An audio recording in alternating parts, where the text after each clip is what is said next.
Hello friends, this is Sabila. Welcome to my YouTube channel. இந்த வீடியோல நம்ம ரொம்ப டேஸ்டி அண்ட் ரொம்ப ஈஸியான மெத்தட்ல மீல் மேக்கர் கிரேவி எப்படி செய்யலாம்னு பார்க்கலாம்.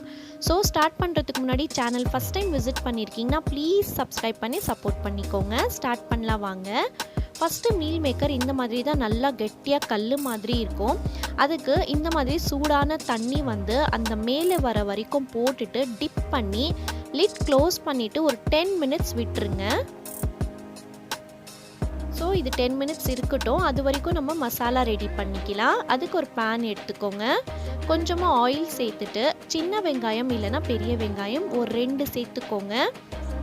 தக்காளி சேர்த்துக்கோங்க. ஒரு 4-5 முந்திரி சேர்த்துட்டு நல்லா இது பண்ணிக்கோங்க, மிக்ஸ் பண்ணிக்கோங்க. இந்த மசாலா வந்து கிரைண்ட் பண்ணும்போது இஞ்சி பூண்டு பேஸ்ட் இருந்துச்சுன்னா நீங்கள் 2 ஸ்பூன் சேர்த்துட்டு கிரைண்ட் பண்ணிக்கலாம். சப்போஸ் பேஸ்ட்டாக இல்லைன்னா இந்த மாதிரி நீங்கள் இஞ்சியும் பூண்டும் நல்லா உரிச்சிட்டு இந்த மாதிரி சேர்த்துட்டு சாட்டே பண்ணிக்கோங்க. நல்லா ஆறட்டும். அதுக்கப்புறம் நம்ம ஒரு மிக்ஸி ஜாரில் ட்ரான்ஸ்ஃபர் பண்ணிவிட்டு நல்லா பிளெண்ட் பண்ணி ஸ்மூத் பேஸ்ட்டாக ரெடி பண்ணி எடுத்துக்கலாம். ஸோ நான் பேஸ்ட் பண்ணிட்ட பிறகு காமிக்கிறேன். பாருங்கள், நம்ம வந்து இதுவும் ரெடி ஆகிடுச்சு பேஸ்ட்டு. இப்போது நம்ம மீல் மேக்கர் பார்த்துடலாம். 10 மினிட்ஸ் ஆயிடுச்சு. பாருங்கள், தண்ணி ஃபுல்லாக நல்லா அது அப்சர்வ் பண்ணிகிட்ருக்கு. கொஞ்சம் ஃப்ளஃபியாகவும் ஆகிட்டுருக்கு பாருங்கள். ஃபஸ்ட்டு இந்த தண்ணியிலேருந்து நம்ம எடுத்து வேறு தண்ணிக்கு நம்ம மாற்றிக்கலாம். இது வந்து நார்மல் வாட்டர் தான்.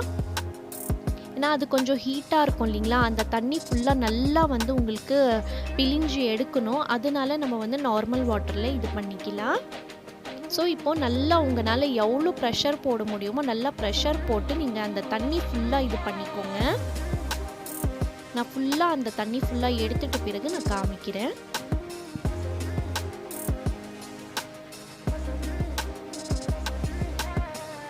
ஸோ பாருங்கள், நான் ஃபுல்லாகவே பண்ணிட்டேன். ஸ்டார்டிங்கில் எவ்வளோ நல்லா ஹார்டாக இருந்தது, இப்போ பாருங்கள் நல்லா சாஃப்டாக இருக்குது. இருக்கட்டும், நம்ம இப்போ கிரேவி ரெடி பண்ணிக்கலாம். அதுக்கு ஒரு பேன் எடுத்துக்கோங்க. கொஞ்சமாக ஆயில் சேர்த்துக்கோங்க. அதில் லவங்கப்பட்டை ஏலக்காய் சேர்த்துக்கோங்க. சேர்த்துட்டு ஒரு பெரிய வெங்காயம் ஃபைனாக சாப் பண்ணி சேர்த்துக்கோங்க. அது கூடயே உப்பு போட்டு நீங்கள் சாட்டே பண்ணிங்கன்னா வெங்காயம் வந்து சீக்கிரமாக உங்களுக்கு இது ஆகிடும், டிரான்ஸ்பரண்ட் ஆகிடும். பாருங்கள், இப்போது ஒரு மீடியம் சைஸ் தக்காளியும் 2 பச்சை மிளகாய் சேர்த்துட்டு நல்லா மிக்ஸ் பண்ணிக்கோங்க. அந்த தக்காளி வந்து ஃபுல்லாக நல்லா மேஷ் ஆகிட்டு உங்களுக்கு மசாலா மாதிரி வந்துடணும். அது வரைக்கும் நீங்கள் வந்து குக் பண்ணிக்கோங்க. இப்போ நம்ம ட்ரை மசாலா சேர்த்துக்கலாம். கொஞ்சமாக மஞ்சத்தூள் சேர்த்துக்கோங்க. காரத்துக்கு ஏற்ற மாதிரி சில்லி பவுடர் சேர்த்துக்கோங்க. ஒரு 1/2 ஸ்பூன் கரம் மசாலா.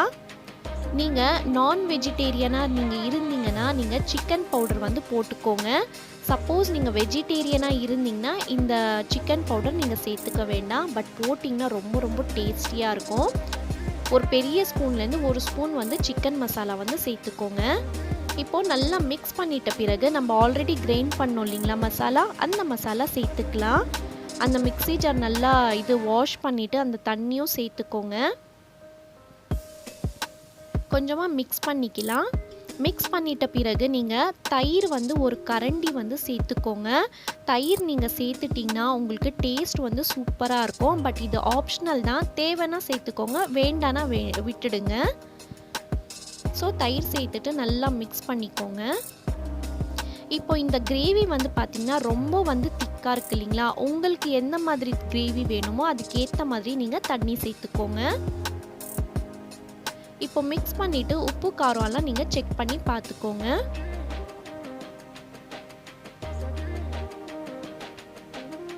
ஸோ ஃபுல்லாக இப்போ அந்த கிரேவி வந்து ரெடி ஆகிடுச்சு. நல்லா இப்போ கொதிக்கிட்டோம். இப்போ நம்ம ரெடி பண்ண அந்த இது இருக்குது இல்லைங்களா மீல் மேக்கர் சேர்த்துக்கலாம். சேர்த்துட்டு அது நல்லா மிக்ஸ் பண்ணிக்கோங்க. மிக்ஸ் பண்ணிவிட்டு மீடியம் ஃப்ளேமில் ஸ்டவ் வச்சுட்டு லிட் க்ளோஸ் பண்ணி ஒரு 15 to 20 மினிட்ஸ் அப்படியே டிஸ்டர்ப் பண்ணாமல் விட்டுருங்க. நான் 20 மினிட்ஸ்க்கு அப்புறம் நான் இப்போ காமிக்கிறேன் உங்களுக்கு. பார்த்தீங்களா, அந்த கிரேவி ஃபுல்லாக நல்லா திக்காயிடுச்சு. அந்த ஆயிலும் வந்து நல்லா பிரிஞ்சு சைடில் வந்துட்டுருக்கு. சூப்பராக இருக்குது. அந்த நீங்கள் லிட்டு ஓப்பன் பண்ணும்போது நல்லா உங்களுக்கு அந்த பிரியாணி ஸ்மெல் மாதிரி வரும். சூப்பராக இருக்கும். கண்டிப்பாக ட்ரை பண்ணுங்கள். இப்போது ஃபைனலாக நம்ம வந்து கொத்தமல்லி வந்து சேர்த்துக்கலாம். சேர்த்துட்டு நல்லா மிக்ஸ் பண்ணிக்கோங்க. மிக்ஸ் பண்ணிவிட்டு நம்ம சர்வ் பண்ணிக்கலாம். இந்த கிரேவி வந்து பார்த்திங்கன்னா நீங்கள் ரொட்டி, தோசை, சப்பாத்தி சூப்பராக இருக்கும் காம்பினேஷன். கண்டிப்பாக வந்து ட்ரை பண்ணி பாருங்கள். நான் வெஜிடேரியன்ஸ்க்கெல்லாம் இது ஒரு ரொம்ப ஒரு பெஸ்ட்டான டிஷ் வந்துன்னு சொல்லலாம்.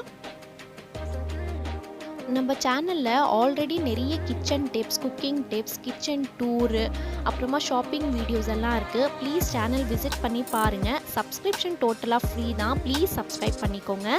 ஓகே ஃப்ரெண்ட்ஸ், அடுத்த வீடியோவில் பார்க்குறேன். Stay positive, be positive and think positive. Thank you so much.